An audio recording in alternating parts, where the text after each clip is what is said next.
ನೋಡಿ seventh one ಏನ್ ಕೊಟ್ಟಿದ್ದಾರೆ, find the volume of the sphere whose surface area is 154 centimetre square ಅಂತ ಕೊಟ್ಟಿದ್ದಾರೆ. ಈಗ ವಾಲ್ಯೂಮ್ ಆಫ್ ದ ಸ್ಪಿಯರ್ದು ಫಾರ್ಮುಲಾ ಏನು? 4/3 πr ಕ್ಯೂಬ್ ಅಲ್ವಾ, ನಮಗ್ ಗೊತ್ತಿದೆ. ಆದ್ರೆ ಅದರಲ್ಲಿ ರೇಡಿಯಸ್ ಬರುತ್ತಲ್ವಾ, ನಮ್ಗೆ ಇಲ್ಲಿ ರೇಡಿಯಸ್ ಗೊತ್ತಿಲ್ಲ. ರೇಡಿಯಸ್ ಗೊತ್ತಿಲ್ಲದಕ್ಕೋಸ್ಕರ ನಮ್ಗೆ ಇಲ್ಲೇನ್ ಕೊಟ್ಟಿದ್ದಾರೆ, ಸರ್ಫೇಸ್ ಏರಿಯಾ ಕೊಟ್ಟಿದಾರಲ್ವಾ. ಸೊ ಸರ್ಫೇಸ್ ಏರಿಯಾ ಇಟ್ಕೊಂಡು ನಾವು ರೇಡಿಯಸ್ ಫೈಂಡ್ ಔಟ್ ಮಾಡೋಣ. ರೇಡಿಯಸ್ ಫೈಂಡ್ ಔಟ್ ಆದ್ಮೇಲೆ ನಾವು ವಾಲ್ಯೂಮ್ ಫೈಂಡ್ ಔಟ್ ಮಾಡೋದು ಈಸಿ ಆಗುತ್ತೆ. So first surface area of the spear.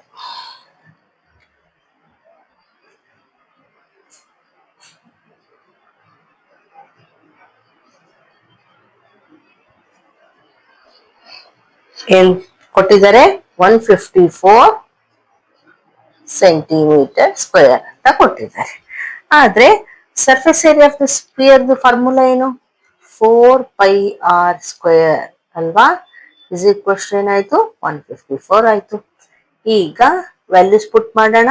Pi ಅಂದ್ರೆ 22/7, ಆರ್ ಅಂದ್ರೆ ನಮ್ಗೆ ಗೊತ್ತಿಲ್ಲ, ಹಾಗೆ ಇಡೋಣ 154. ಈಗ r² ಇಸ್ ಈಕ್ವಲ್ಸ್ ಟು 154. ಇದನ್ನ ಈಕ್ವಲ್ಸ್ ಟು ಈ ಕಡೆ ತರೋಣ. ಈಕ್ವಲ್ಸ್ ಟು ಈ ಕಡೆ ತಂದ್ರೆ ಏನಾಗುತ್ತೆ? ನ್ಯೂಮರೇಟರ್ ಅಲ್ಲಿ ಇದ್ದಿದ್ದು ಡಿನಾಮಿನೇಟರ್ ಹೋಗುತ್ತೆ, ಡಿನಾಮಿನೇಟರ್ ಅಲ್ಲಿ ಇದ್ದಿದ್ದು ನ್ಯೂಮರೇಟರ್ ಹೋಗುತ್ತೆ. ಸೊ ಇಲ್ಲಿ ಕೆಳಗಿದೆ, ಅದು ಮೇಲೆ ಹೋಗುತ್ತೆ 7. ಇಲ್ಲಿ ಮೇಲೆ ಇರೋದು ಕೆಳಗೆ ಬರುತ್ತೆ. ಓಕೆ, ಈಗ ಕ್ಯಾನ್ಸಲೇಷನ್ ಮಾಡೋಣ. ಕ್ಯಾನ್ಸಲೇಷನ್ ಮಾಡೋದಕ್ಕೆ ನೋಡಿ, 11 1s 11, 4 ಉಳಿತು, 11 4s 14, ಇಲ್ಲಿ 11 2s, ಇನ್ನು 2 1s 2 7s. ಸೊ ಏನ್ ಬಂತು? 7 7s 49/4. ಈಗ ಇದೇನಿದು? r² ಇಸ್ ಈಕ್ವಲ್ಸ್ ಟು, ನೋಡಿ ಇಲ್ಲಿ ಹಾಕ್ತೀನಿ, r² ಇಸ್ ಈಕ್ವಲ್ಸ್ ಟು 49/4. ಅಂದ್ರೆ r ಇಸ್ ಈಕ್ವಲ್ಸ್ ಟು ಏನಾಗುತ್ತೆ? √49/4.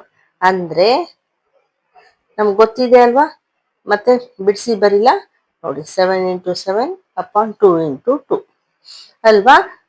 ಸೊ ಸ್ಕ್ವೇರ್ ರೂಟ್ ತೆಗೆದ್ರೆ ಏನು ಉಳಿಯುತ್ತೆ ನಮ್ಗೆ? ಒಂದು ಪೇರ್ ಇದ್ರೆ ಒಂದು ಸಿಂಗಲ್ ತೆಗಿತೀವಲ್ವಾ. ಸೊ 7/2 ಬಂತು. ಸೊ ನಮ್ಗೆ r ಇಸ್ ಈಕ್ವಲ್ಸ್ ಏನ್ ಬಂತು? 7/2 ಬಂತು. ಓಕೆ, ಈಗ ನಮ್ಗೆ ರೇಡಿಯಸ್ ಸಿಕ್ತು. ಈಗ ವಾಲ್ಯೂಮ್ ಆಫ್ ದ ಸ್ಪಿಯರ್ ನಾವು ಫೈಂಡ್ ಔಟ್ ಮಾಡ್ಕೋಬಹುದು. So volume of the spear formula ಏನು? 4/3 πr³. So is equals to, ಇಲ್ಲಿ ಹಾಕ್ತೀನಿ 4/3, ಪೈ ಅಂದ್ರೆ 22/7 ಇಂಟು ರೇಡಿಯಸ್ ಎಷ್ಟು ಬಂತು ನಮ್ಗೆ? 7/2 ಬಂತು. 7/2 3 ಟೈಮ್ಸ್ ಹಾಕ್ಬೇಕು, ಯಾಕೆ? ಕ್ಯೂಬ್ ಇದೆ ಕಾರಣ. ಓಕೆ, ಈಗ ಏನೇನ್ ಕ್ಯಾನ್ಸಲೇಷನ್ ಹೋಗುತ್ತೆ ನೋಡೋಣ. 7 1s 7 ಆಯ್ತು, ಇನ್ನ 2 1s 2 2s, again 2 1s 2 1s, ಇನ್ನು ಇಲ್ಲಿ 2 1s 2 11s. ಏನೇನು ಉಳಿಯುತ್ತೆ ಇಲ್ಲಿ ಮೇಲೆ? 11 ಇಂಟು 7 7s 14/3 ಉಳಿತು ಡಿನಾಮಿನೇಟರ್ ಅಲ್ಲಿ. ಓಕೆ, ಈಗ ಇದನ್ನ ಮಲ್ಟಿಪ್ಲೈ ಮಾಡೋಣ. ಸೊ ನಾನು ಇಲ್ಲಿ ಮಾಡ್ತೀನಿ, place 49 into 11, 11 9s 99, 9 carry 9 here, 11 4s 44 plus 9. ನೋಡಿ 44 ಪ್ಲಸ್ 9 ಅಂದ್ರೆ 1353 ಬಂತು. ಸೊ 539 ಬಂತು. ಇಲ್ಲಿ 539/3 ಆಯ್ತು.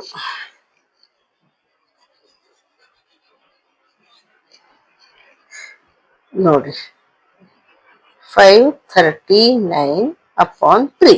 ಈಗ 3 ಇಂದ ಡಿವೈಡ್ ಮಾಡೋಣ. ನೋಡಿ ಇಲ್ಲೇ ಮಾಡ್ತೀನಿ, 3 1s 3, 2 remains, 3 take 3 here, 3 7s 21 ಬರುತ್ತೆ, ಇನ್ನು 2 ಉಳಿಯುತ್ತೆ.